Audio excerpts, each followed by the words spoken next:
Some people are saved because they are lucky. Others are saved because someone powerful decides they belong to them. The rain fell in relentless sheets over the empty streets of Harbor City, turning the pavement into a mirror of blurred lights and restless shadows. Vincent Moretti barely noticed the storm as he stepped out of the black SUV waiting beside the old warehouse district. At 6'4", dressed in a charcoal overcoat that looked untouched by the weather, he carried himself with the quiet certainty of a man who never had to raise his voice to be obeyed. His security team followed a respectful distance behind, watching every rooftop and every alley, but Vincent had already stopped walking. Something felt wrong. His instincts, sharpened by years of surviving impossible situations, pulled his attention toward the narrow passage between two abandoned brick buildings. At first, all he saw was a collapsed figure lying against a rain-soaked wall. One hand still clutched a small silver flash drive with surprising determination, as though letting go of it would cost more than life itself. "Boss?" one of his men asked cautiously. It could be a trap. Vincent remained silent.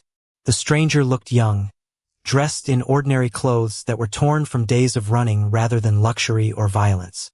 Rain washed dirt from pale skin and dark blonde hair, revealing a face marked more by exhaustion than fear. There was no weapon nearby, no sign of an ambush, only someone who had reached the absolute limit of endurance. "Check the surroundings," Vincent ordered quietly. Within seconds, his guards disappeared into the darkness, returning moments later with the same conclusion. Nothing. No vehicles. No witnesses. No hidden threat. The city had simply abandoned another soul to the storm. Vincent crouched beside the unconscious man. Even through the cold rain, he noticed something unusual. The stranger's breathing was shallow but steady, and despite obvious fatigue, his hand refused to release the flash drive. It wasn't greed. It wasn't panic. It looked like responsibility. Vincent gently loosened the stranger's fingers without forcing them apart. Instead of taking the device, he slipped it carefully into the pocket of the young man's soaked jacket. "Interesting," he murmured. His head of security looked surprised. "Should we call an ambulance?" Vincent's silver-gray eyes never left the stranger's face. "No, boss. If someone wanted him gone, a hospital would be the first place they would search." The answer settled over the group with quiet weight. Nobody questioned him again.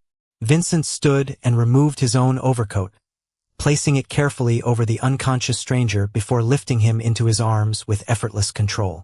The rain continued to pour as the security team hurried to open the SUV doors.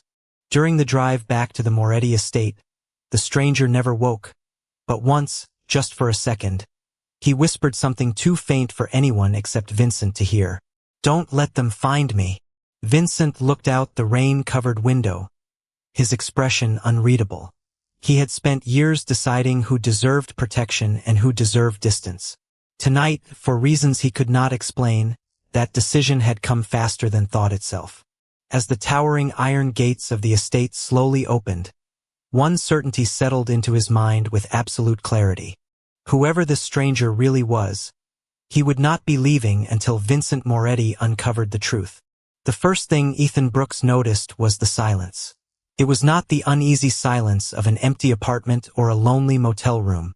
It was controlled, deliberate, the kind of silence that existed only in places where every sound happened because someone allowed it. He slowly opened his eyes to find himself lying in a spacious bedroom filled with soft morning light filtering through floor-to-ceiling windows. The bed beneath him was impossibly comfortable, the crisp white sheets carrying the faint scent of cedar and clean linen. His body still ached from exhaustion, but the warmth surrounding him felt strangely unfamiliar. For one brief second, he wondered if everything had been a dream. Then he noticed the tailored clothes neatly folded on a nearby chair, the untouched breakfast resting on a polished wooden table, and the discreet security camera positioned high in one corner of the room. The dream vanished. Carefully, Ethan swung his feet onto the hardwood floor. His jacket had been cleaned and placed beside the bed. His shoes looked almost new. Someone had even repaired the loose stitching near the heel. Confusion settled over him. Whoever had brought him here possessed resources far beyond ordinary kindness. He reached instinctively into his jacket pocket and froze when his fingers found the small flash drive exactly where he remembered placing it. Relief washed over him. They had not taken it. At least not yet. A quiet knock interrupted his thoughts. Before Ethan could answer, the bedroom door opened, and an older housekeeper entered carrying a tray with fresh coffee. Her expression remained polite but carefully neutral. "Good morning, Mr. Brooks," she said gently. Ethan stared. "How do you know my name?" She offered only a faint smile. "Breakfast should help you recover." "Where am I?" "The Moretti estate." The name meant nothing to Ethan until distant memories clicked into place. News headlines, financial magazines, rumors whispered in places where people lowered their voices before saying it. Vincent Moretti. His heartbeat quickened. "I need to leave," Ethan said immediately. "I appreciate whoever helped me, but I cannot stay." The housekeeper hesitated before quietly stepping aside. A tall figure appeared in the doorway as though he had been standing there the entire time. Vincent Moretti entered without hurry, dressed in a dark charcoal suit with no tie, his calm expression revealing nothing. Even in daylight, his presence filled the room with effortless authority. Ethan instinctively took one cautious step backward. Vincent noticed but did not react. "You are awake," he said evenly. "Thank you for helping me," Ethan replied, forcing confidence into his voice. "I will leave now." Vincent regarded him for several silent seconds before speaking again. "No," Ethan frowned. "Excuse me? You are not leaving today. You cannot keep me here." Vincent walked toward the window, looking out over the sprawling gardens beyond the estate walls. "If you walk through those gates this morning, you will not make it 1 hour before someone finds you." Ethan felt the color drain from his face. "I do not know what you are talking about." "Perhaps," Vincent answered calmly. "Or perhaps you have spent too many days looking over your shoulder to believe coincidence still exists." Ethan looked away, struggling to steady his breathing. Every instinct urged him to run. Yet another voice deep inside warned him that the stranger standing before him somehow knew more than he should. Vincent finally turned back toward him. "Eat. Rest. Recover your strength."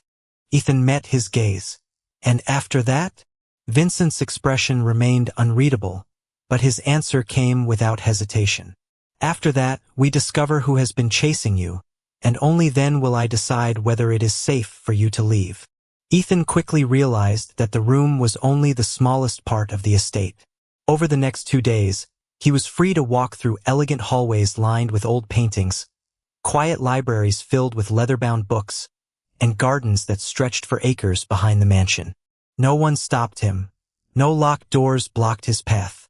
Every servant treated him with genuine courtesy, offering meals, fresh clothes, and anything he requested. It almost felt like freedom until he reached the front gate. 2 security guards greeted him with respectful smiles each time he approached, but the massive iron gates never opened. They never threatened him, never raised their voices, and never explained why leaving was impossible. They simply said, "Mr. Moretti has asked that you remain inside for your own safety." Ethan began watching the routines of the estate instead. Every employee moved with quiet precision, yet whenever Vincent walked into a room, conversations naturally stopped. The servants did not fear him.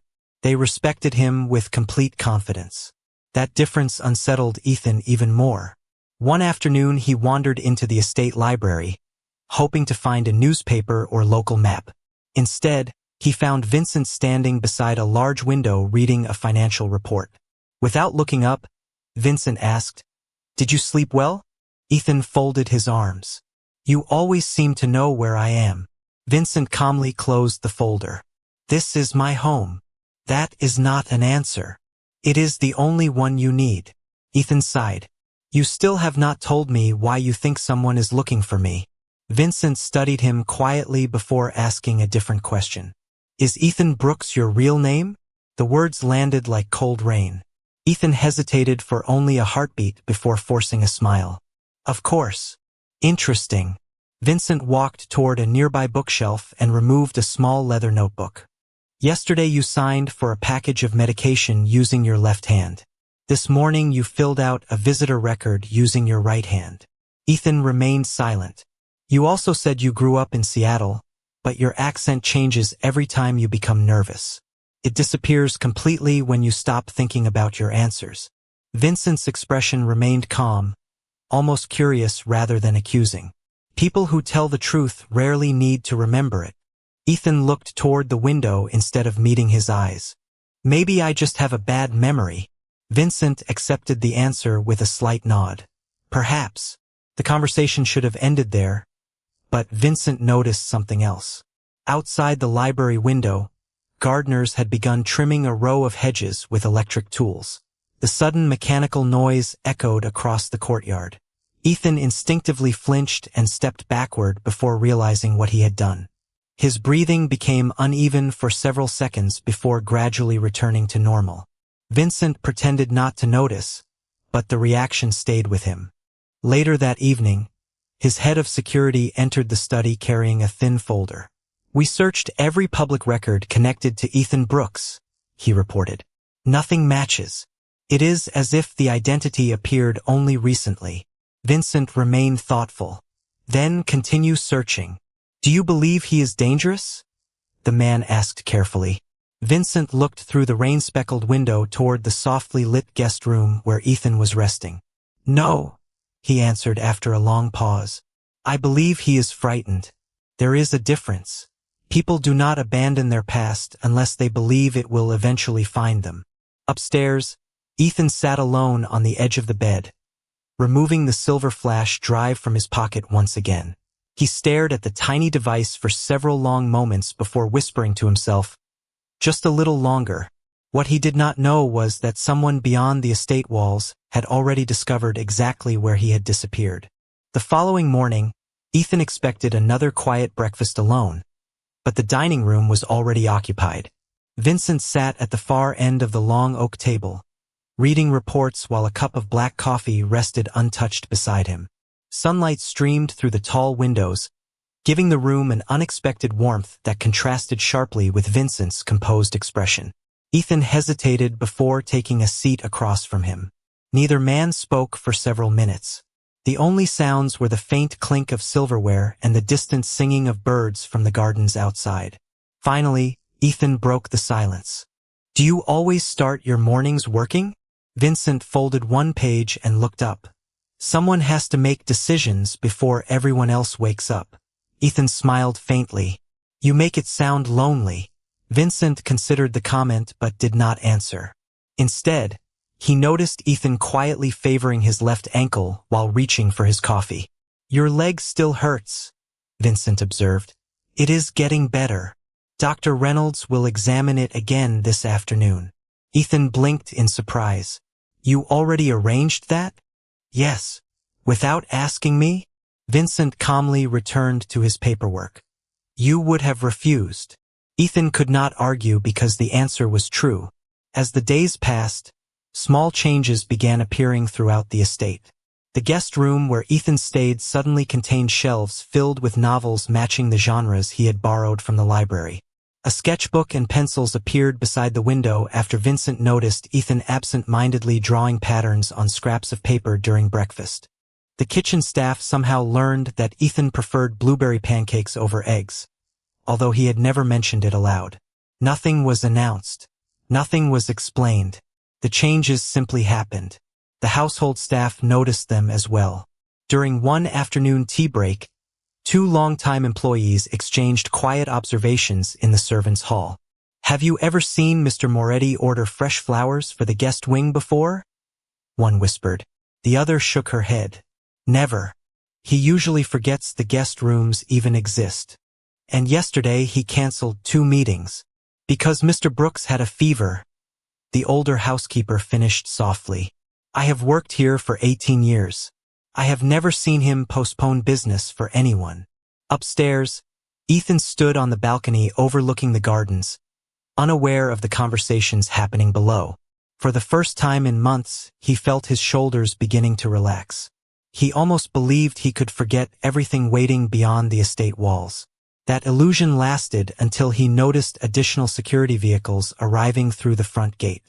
Men in dark suits quietly spread across the property, speaking into radios before taking positions along the perimeter. Their movements were calm but unmistakably deliberate. Moments later, Vincent joined him on the balcony. Ethan turned immediately. What happened? Vincent rested one hand lightly against the stone railing. Nothing inside the estate. And outside. Vincent looked toward the distant gates. Someone has been asking questions in the city. Ethan's heartbeat quickened. About me? Vincent did not answer directly, but his silence was enough. You promised I would leave once it was safe, Ethan said quietly. It is becoming less safe by the hour. Ethan looked toward the towering iron gates that suddenly seemed farther away than ever before. Vincent's voice remained steady, leaving no room for negotiation. Until I know exactly who is searching for you, no one will remove you from this estate. For the first time, Ethan realized the walls surrounding him no longer felt like the boundaries of a prison. They felt like the walls of a fortress, and Vincent Moretti had already decided that protecting the stranger he found in the rain was no longer a temporary responsibility, but a personal promise he had no intention of breaking. That evening, the rain returned, tapping gently against the tall windows as the estate settled into its familiar rhythm of quiet order. Ethan remained alone in the library, turning the pages of a history book without truly reading a single line. His thoughts kept drifting back to Vincent's warning and the growing security presence outside. For the first time since arriving, the mansion no longer felt merely mysterious. It felt as though it had become the center of a storm that had not yet reached its doors. Across the hall, Vincent stood inside his private study reviewing reports that had arrived from trusted investigators throughout the city. Every page repeated the same unsettling conclusion. No verified records existed for Ethan Brooks before a few months ago. Every document connected to his identity appeared unusually recent, carefully constructed, and almost flawless. That level of precision suggested planning rather than coincidence. Vincent closed the folder and looked toward the small silver flash drive resting inside a sealed evidence envelope on his desk. Earlier that afternoon, Ethan had accidentally left his jacket in the sitting room, and one of the housekeepers had delivered it to the study before realizing the device remained inside the pocket. Nobody had opened it.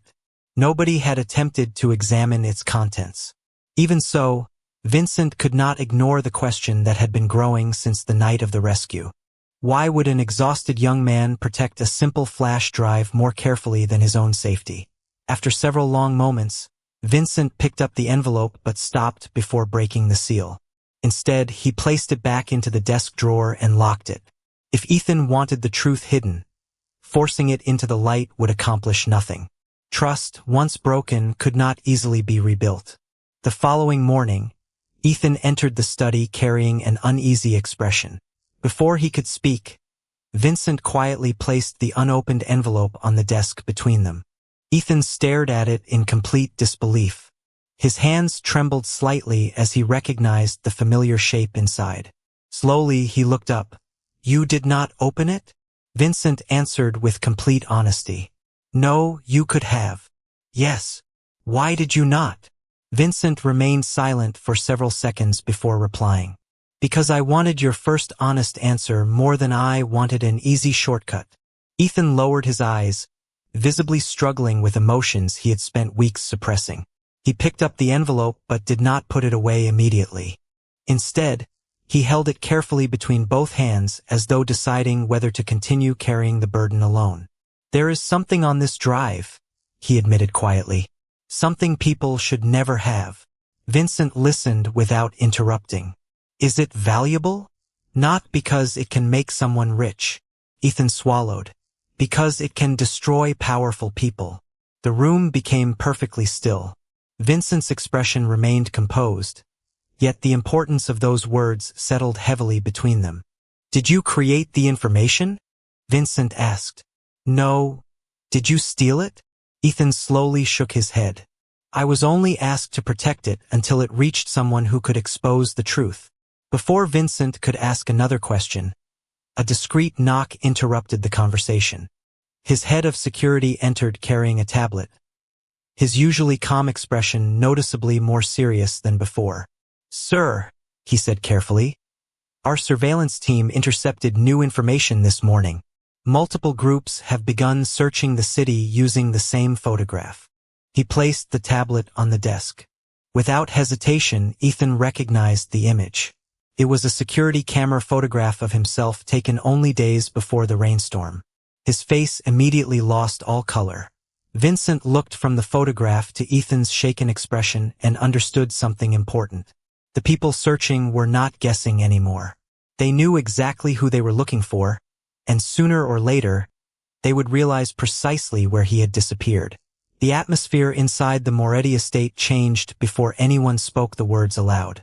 Ethan noticed it in the shortened conversations between security officers, in the additional vehicles stationed beyond the front gates, and in the way every entrance was quietly monitored without creating panic. Nothing appeared chaotic.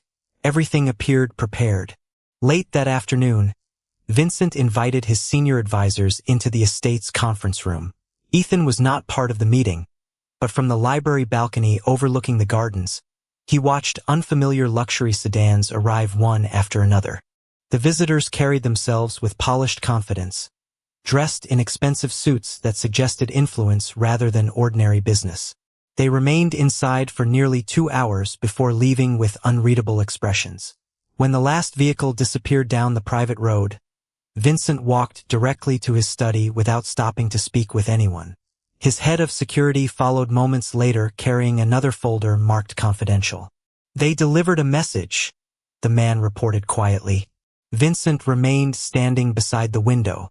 "I assumed they would. They insist this situation does not concern your organization." Vincent looked toward the estate grounds where Ethan sat reading beneath an old oak tree, completely unaware of the conversation taking place inside. "It concerns my home," Vincent answered. "That makes it my concern." The security chief placed the folder on the desk. "Their proposal is simple. If we hand over the young man voluntarily, every existing business agreement remains untouched. They guarantee there will be no further conflict with the Moretti family." Silence filled the room. Vincent slowly opened the folder. Inside was a formal letter bearing no signature, only an elegant silver emblem pressed into the paper. The message itself contained very few words. "Return the flash drive and the courier. Walk away, and your empire remains untouched. Protect him, and you will stand alone." Vincent read the letter twice before calmly closing the folder. His expression never changed. "Prepare our response." "What shall I tell them?" the security chief asked. Vincent's answer came without hesitation. "Tell them the guest under my protection is not available for negotiation." The man blinked, almost surprised. They expected that answer would carry consequences. "Every decision carries consequences," Vincent replied. "That is why I make them myself." A short time later, Ethan entered the study after receiving Vincent's request. He immediately sensed the unusual stillness in the room. "Something happened," Ethan said. Vincent nodded once. "Someone contacted me today." Ethan's face tightened. "Because of me. Because of what you carry." Ethan lowered his eyes. "Then let me leave.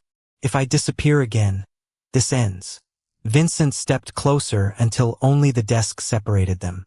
"Do you truly believe they will stop searching?" Ethan could not answer. "If you leave this estate," Vincent continued calmly, "they will continue searching for you. If you remain here, they will continue watching me.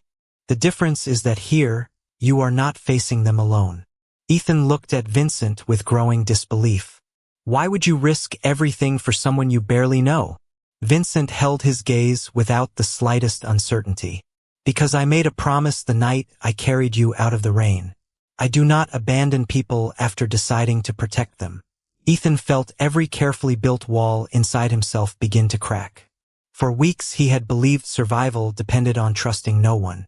Yet standing in front of Vincent, he realized someone else had already accepted the burden without asking for anything in return.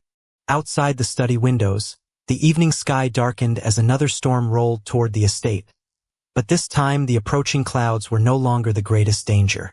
Somewhere beyond the gates, powerful people had already been told that Vincent Moretti had refused their demand, and for the first time since Ethan's arrival, there would be no easy path back for either of them.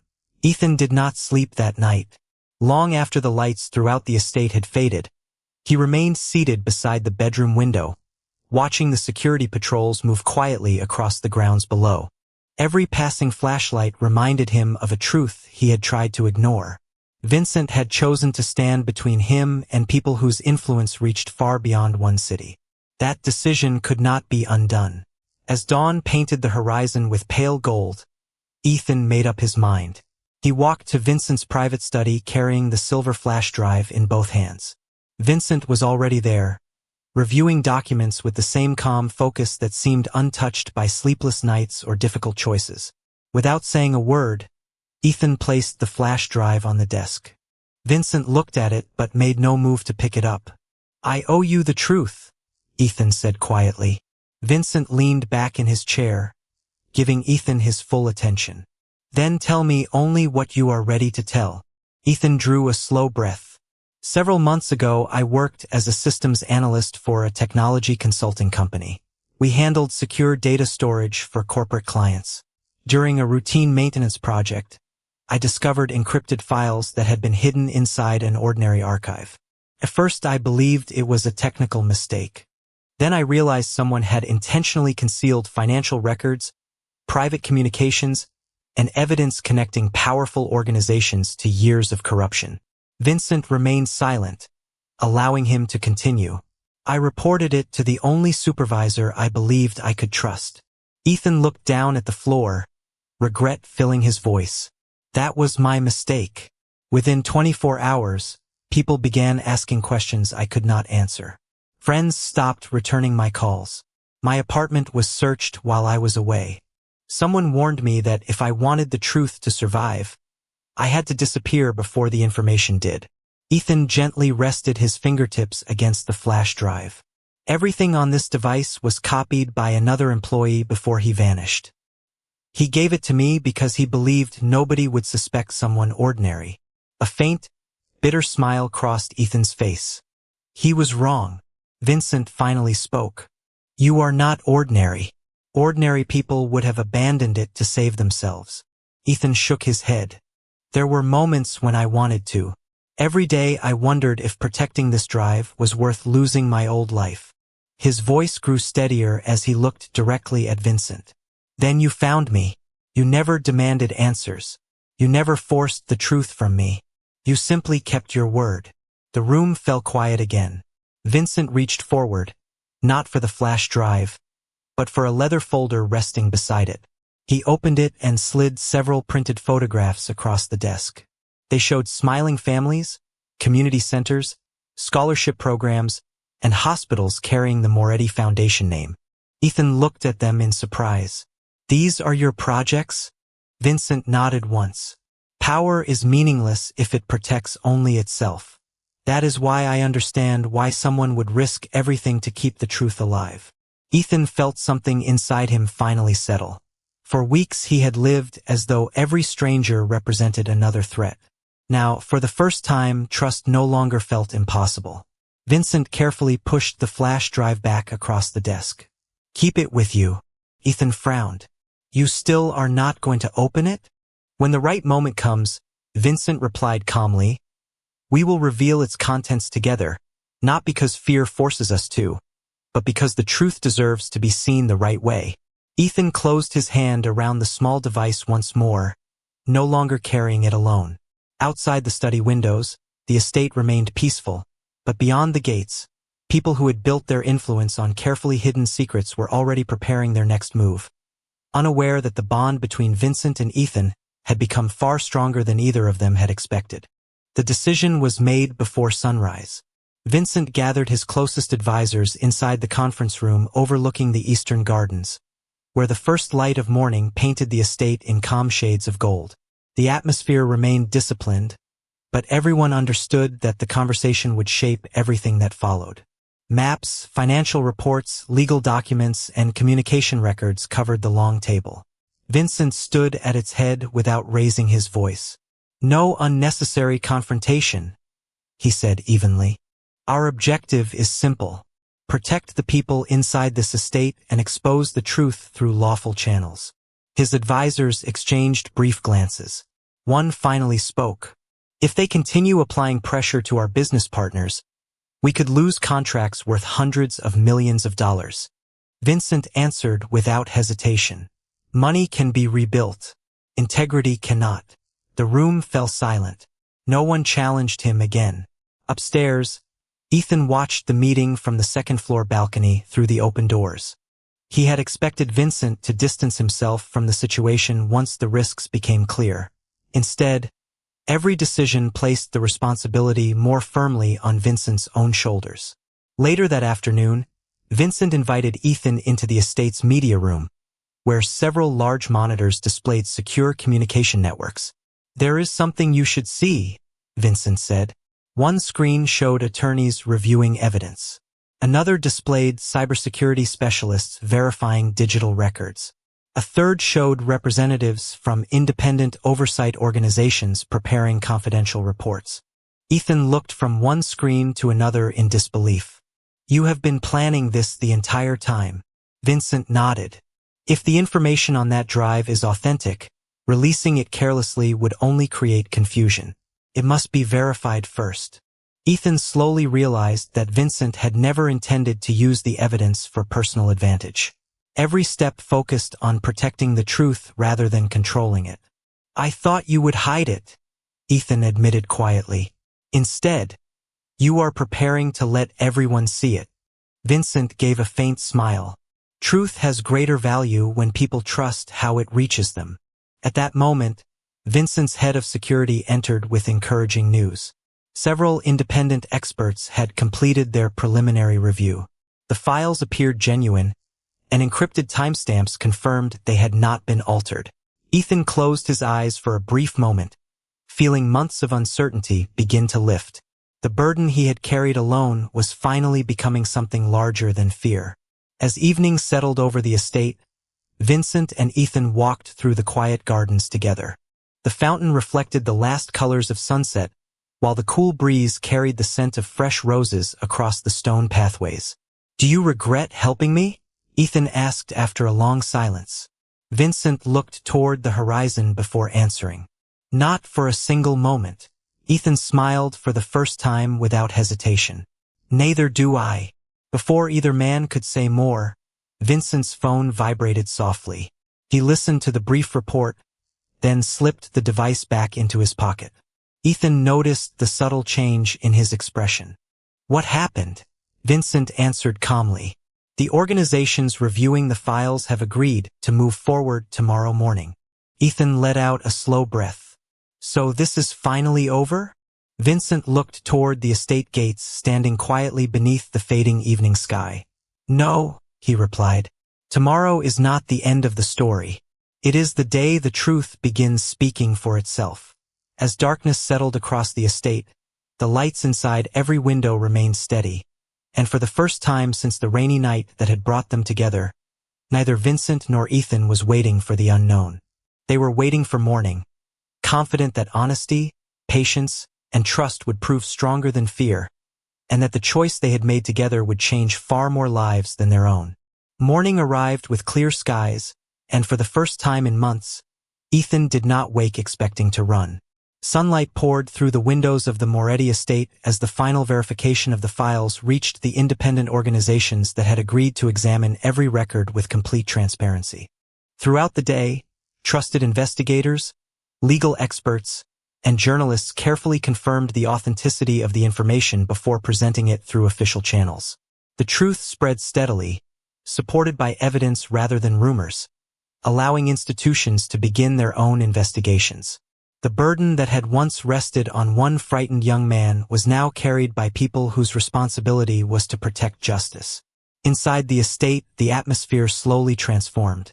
Security teams remained alert, but the urgency that had filled every hallway during the previous weeks gradually faded.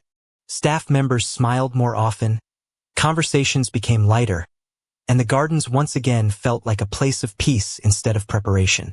Ethan stood beside the fountain where he had often come to think, watching the water ripple beneath the afternoon sun. He realized he was no longer listening for footsteps behind him. Vincent joined him without saying a word. For several quiet moments, they simply watched the reflections dancing across the water. Finally, Vincent spoke. The investigators confirmed there is no longer any reason for you to hide. Ethan let those words settle into his heart. They felt almost impossible to believe. So it is finally over, he whispered. Vincent nodded. Your name has been cleared. The people responsible for protecting the evidence have accepted the case. Whatever happens next belongs to the legal system, not to you. Ethan smiled softly, but a different question remained in his eyes. Vincent seemed to understand before Ethan spoke. Without ceremony, he reached into his pocket and removed a small electronic key. Together they walked toward the massive iron gates that had remained closed since the rainy night Ethan first arrived. The guards stepped aside immediately. With a quiet mechanical sound, the gates slowly opened, revealing the long road leading toward the city beyond. Vincent looked at Ethan with the same calm expression he had carried from the beginning. When you first came here, leaving would have placed you in danger, he said. Today you may go wherever you wish. No one will stop you. Ethan stared at the open road stretching into the distance. It represented everything he had believed he wanted while trapped by fear. Freedom, a new beginning, the chance to disappear once more. He took several slow steps beyond the gates and paused. A gentle breeze carried the scent of the gardens behind him, reminding him of quiet breakfasts, endless conversations in the library, evenings spent watching sunsets from the balcony, and the unwavering promise of a man who had protected him without asking for trust in return. Ethan turned around. Vincent had not moved. He simply waited, allowing the decision to belong entirely to Ethan. A warm smile slowly appeared on Ethan's face as he walked back through the gates. He stopped only a few feet from Vincent and spoke with complete certainty. I am not staying because I have nowhere else to go. Vincent remained silent, listening. I am staying because this is the first place where I never had to pretend to be someone else. For the first time, the faintest smile reached Vincent's eyes. Then welcome home, Ethan. As the gates closed once again, they no longer separated a frightened stranger from the outside world. They protected a home that had been built not on fear or obligation, but on trust freely chosen. Sometimes the greatest act of rescue is not saving someone from danger. It is giving them a place where they are finally free to remain by choice. And from that day forward, neither Vincent nor Ethan ever had to face the future alone.